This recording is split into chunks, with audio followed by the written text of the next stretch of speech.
देखिए, कोई घटनाक्रम नहीं कह सकता इसको मैं। समय के आवश्यकता के हिसाब से चीज़ें प्लान की जाती हैं और वो सब हुई हैं। अगर घटना के नाते से मैं कह सकता हूँ तो एक ही है कि जो जेजेपी के लोगों ने लोकसभा की सीटों के बारे में जो डिमांड की थी, चूँकि भारतीय जनता पार्टी की पहले से 10 की 10 सीटें भारतीय जनता पार्टी के चुनाव चिन्ह पर लड़कर के हमने नरेंद्र मोदी जी के झोले में दी हुई है और वही हमारा अगला मंसूबा है। इसलिए केंद्रीय जो हमारा नेतृत्व है उनसे उन्होंने बातचीत की होगी, तो उसमें से उनको हम लोगों ने अपने आप खुद 10 सीटें लड़ेंगे, उसमें से उन्होंने कोई निर्णय किया होगा तो मुझे जानकारी नहीं है। ऑफिशियल कोई बात तो उनकी हमारे सामने आई नहीं है, लेकिन ये जानकारी मिली कि अब उन्होंने अपना निर्णय ले लिया है कि हम अलग से लोकसभा की सीटें लड़ेंगे। उसी में से आगे के सब निर्णय हुए हैं, तो ये तो एक घटनाक्रम हो सकता है। जहाँ तक दूसरा विषय है, भारतीय जनता पार्टी की परंपरा रही है कि हम संगठन में समय समय पर नए जो नेतृत्व को आगे लाते हैं। उस क्रम में जैसे आपने पिछले दिनों में देखा होगा कि मध्य प्रदेश में भी एक नए चीफ मिनिस्टर आए, राजस्थान में एक नए चीफ मिनिस्टर आए, इसी प्रकार से छत्तीसगढ़ में भी नए चीफ मिनिस्टर आए हैं।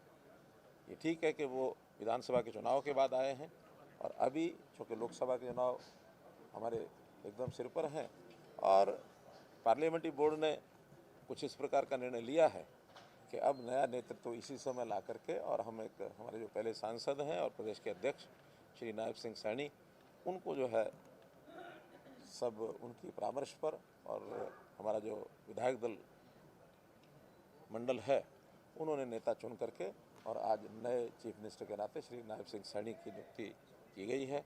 और इससे कम से कम मैं प्रसन्न हूँ कि एक नया नेतृत्व समय रहते और आगे उभरा है। सर, आपको बड़ी जिम्मेवारी देने की बात हो रही है। कोई बड़ी जिम्मेवारी मिलने वाली है सर?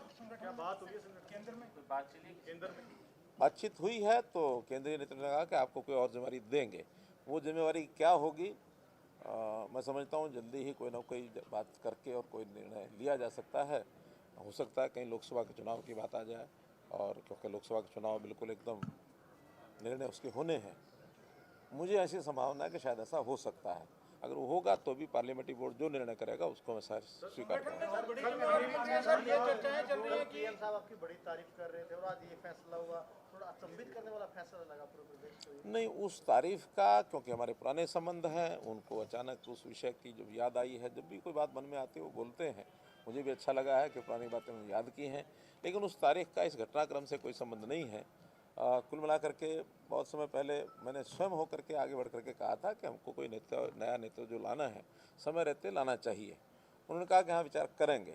अब विचार किया है तो उन्होंने बताया कि ऐसा ऐसा हमने विचार कर लिया है और आप अपने विधायक दल में इस विषय को रखिए।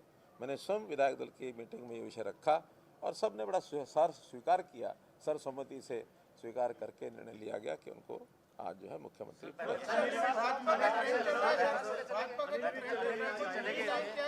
चले गए जी। 9.5 साल का आपका कार्यकाल, कितनी संतुष्टि होती है? क्या कुछ आप नया कर पाए सर 9.5 साल में? सर देखिए, बहुत कुछ नया किया है। मैं इस 9.5 साल के कार्यकाल को अगर इसकी एक प्रकार से मैं मूल्यांकन करता हूँ तो जितने व्यवस्था परिवर्तन के काम हम कर सकते हैं, जो हमारे ध्यान में आए, जनता को एक ठीक रास्ते पर उनको यानी शासन का लाभ मिले, बिना किसी अवरोध के मिले और आसानी से मिले, और जो डिज़र्व करता है, पात्र व्यक्ति है, उसको पहले मिले, ऐसी सारी व्यवस्थाएं हमने बनाई हैं। चाहे वो कंप्यूटराइजेशन है बहुत चीज़ों का, चाहे टेक्नोलॉजी के आधार के ऊपर व्यवस्थाएं खड़ी करनी है, और हमने ऑनलाइन ट्रांसफ़र पॉलिसी का जो किया, बहुत पहले एक विचार था कि एम्प्लॉइज़ को बहुत परेशानी होती है ट्रांसफ़र के नोट से जाते हुए, वो हमने किया। भर्तियाँ पिछले 10 साल से कोई ये नहीं कह सकता कि मुझे सिफारिश से या पैसा खर्च करके भर्तियाँ लेनी पड़ी। ऐसे ही बहुत बड़े बड़े डीलिंग, चाहे वो लाइसेंस के हैं, चाहे वो CLUs के हैं, चाहे अन्य प्रकार के, ये सब हमने किए। बहुत चीज़ें कई वर्षों से अटकी रहती हैं सरकारी सिस्टम में, चीज़ें बिगड़ जाती हैं, विवाद खड़े हो जाते हैं, तो हमने विवादों का समाधान, इतने सारे काम लोगों के हित में किए हैं। खास करके जो ज़मीनें हैं, एसेट्स हैं, दुकानें हैं, 20-20 साल पुरानी ऐसे कब्जे की दुकानें कहें या जो लीज़ पर दी गई थी, पट्टे पर दी गई थी, उनको उनका मालिकाना हक दिया है। बहुत ऐसे काम किए गए हैं जिसको आज दुनिया याद करती है कि इस समय में 9.5 वर्ष में बहुत नए नए काम हुए जिसका लाभ जनता को सीधा हो रहा है। सर अनिल जी क्यों चले गए? अनिल जी क्यों चले गए? आपके लिए क्या आप क्या कहना चाहते हैं कि वहाँ आने वाला जो समय है? नायब सिंह सैनी मेरे बहुत पुराने साथी हैं। मुझे याद है कि जब पार्टी का काम संगठन मंत्री के नाते मैंने संभाला था 1994 में, उसके कुछ 1-2 वर्ष के बाद 1995-96 के अंदर जब नरेंद्र मोदी जी हमारे यानी हरियाणा प्रदेश के प्रभारी बने थे, उसी समय लगभग कार्यालय में काम करने के नाते से नायब सिंह सैनी हमारे पास आए थे और हमने उनके साथ मिल करके जो भी यानी एक प्रकार से कंप्यूटर का काम, खास करके टाइपिंग का काम या हमारे ऑफिस का जो बाकी काम लिखने पढ़ने का, वहाँ से उन्होंने शुरू किया और बढ़ते बढ़ते एक अच्छा विकास उनका हुआ। लगातार मैंने बहुत प्रांतों में, मेरा भी चुनाव में ड्यूटी लगती रही, तुम साथ भी जाते रहे, काम करते रहे और एक समय ऐसा आया कि जब विधानसभा का चुनाव नारायणगढ़ से लड़ने की बात आई 2014 में, तो पार्टी ने, मेरी कोई सिफारिश नहीं थी, लेकिन पार्टी ने एक अच्छे वर्कर के नाते, कार्यकर्ता के नाते उनको चयन किया, विधायक बने, फिर मंत्री बने, लेबर मिनिस्टर बने। उसके बाद उसी 4.5 साल के बाद लोकसभा का चुनाव हुआ तो कुरुक्षेत्र से सांसद बन गए और अब पिछले कुछ महीने से प्रदेश के अध्यक्ष हो गए। तो एक व्यक्ति पहचाना जाता है, कार्यकर्ता जिसके अंदर एक गुण है, सौम्य स्वभाव के हैं, बहुत सबको साथ लेके चलने वाले हैं, कभी गुस्सा नहीं आता है, समाज में एक स्थान बना हुआ है।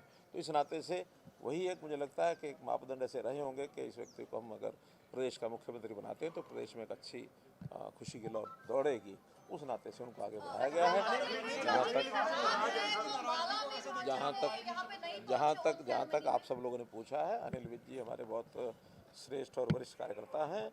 मैं 1990 से, इनका संबंध तो हमारा 1996 में आया, अनिल विज का संबंध मेरा 1990 से है। जब वो पहली बार बाई इलेक्शन लड़ाया था, उस समय संघ का प्रचारक था और उस समय पूरा जोर लगा करके उनको विधायक बनाया गया था। किसी बात पर नाराज़ हुए थे वो भी घटना याद है। एक स्वभाव है, थोड़ा नाराज़ जल्दी होते हैं, लेकिन नाराज़ होने के बाद बहुत जल्दी ठीक भी होते हैं। कई मौके ऐसे आए हैं जब किसी न किसी बात को लेकर के उनको नाराज़गी जाहिर की है। अब वो विषय गिनाने की आवश्यकता नहीं है, लेकिन बहुत बार नाराज़ हुए हैं, बहुत बार ठीक भी हुए हैं। तो मेरा भरोसा है कि वो नाराज़गी आज उनकी है। आज हमने बात की थी उनसे, बात करने के बाद उनका अभी तो मेरा मन नहीं है। अब मन नहीं है तो कोई बहुत दबाव दे करके काम नहीं कराए जाते हैं। तो ठीक है, अगर वो चले गए हैं तो हम कल में फिर बात करेंगे, परसों फिर बात करेंगे, हमारे नए जो मुख्यमंत्री बने वो भी बात करेंगे, हमारे केंद्र के नेतृत्व के लोग भी बात करेंगे और मुझे लगता है कि मन उनका साफ है। हाँ, निश्चित रूप से नाम है उनका। ਅਜੀਤ ਪੰਜਾਬੀ ਦੀ ਆਥੈਂਟਿਕ ਖਬਰਾਂ ਦੇ ਲਈ ਸਬਸਕ੍ਰਾਈਬ ਕਰੋ ਅਜੀਤ ਵੈਬ ਟੀਵੀ ਅਤੇ ਤਾਜ਼ੀ ਖਬਰਾਂ ਦੀ ਨੋਟੀਫਿਕੇਸ਼ਨ ਪਾਉਣ ਦੇ ਲਈ ਬੈਲ ਆਈਕਨ ਤੇ ਕਲਿੱਕ ਕਰੋ।